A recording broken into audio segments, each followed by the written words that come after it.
Dans les profondeurs obscures des montagnes du Maghreb, il existe une forêt que les habitants évitent à tout prix.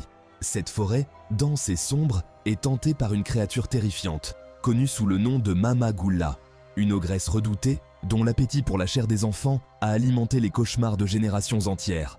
Ce soir, je vais vous raconter l'histoire de deux enfants qui, un jour, se sont aventurés trop loin dans ces bois maudits.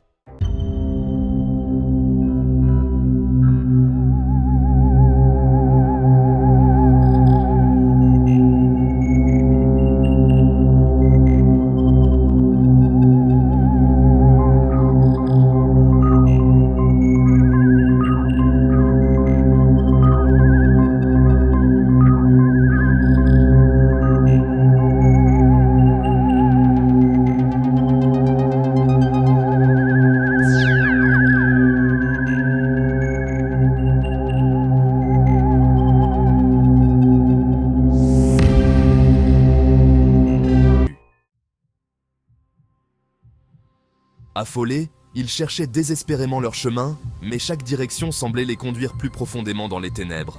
C'est alors qu'ils aperçurent une faible lumière scintiller à travers les arbres. Pensant qu'il s'agissait d'une maison, ils s'en approchèrent. Ils découvrirent une vieille cabane délabrée, ses murs faits de bois pourri et son toit couvert de mousse.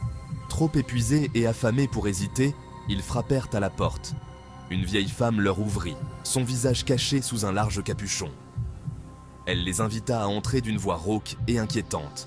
La cabane était aussi effrayante que l'extérieur. Des bocaux remplis de choses étranges étaient reposés sur des étagères poussiéreuses et une odeur nauséabonde flottait dans l'air. Mais les enfants, trop fatigués, s'assirent à la table où un repas semblait les attendre. C'est alors que la vieille femme, d'une voix qui résonnait comme un écho lointain, leur dit « Mangez, mes petits, mangez.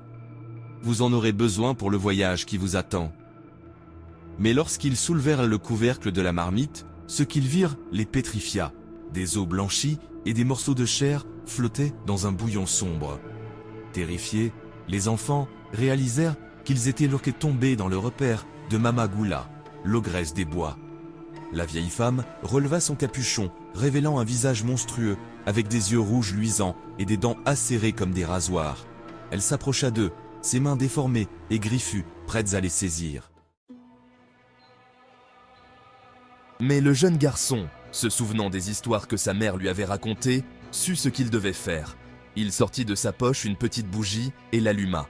La lumière émise fit reculer Mama Goulla, ses hurlements déchirant la nuit.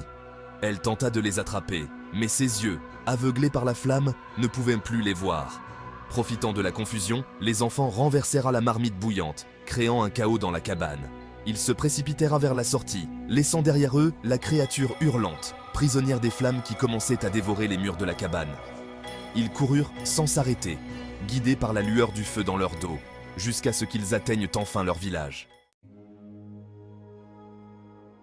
Les villageois, alertés par les cris et la lumière des flammes, accoururent pour trouver les enfants sains et saufs, mais profondément marqués par ce qu'ils avaient vu.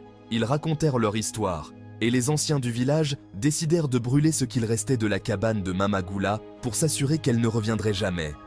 Depuis ce jour, la forêt devint plus calme, mais personne n'oublie l'histoire de Mama Goulla.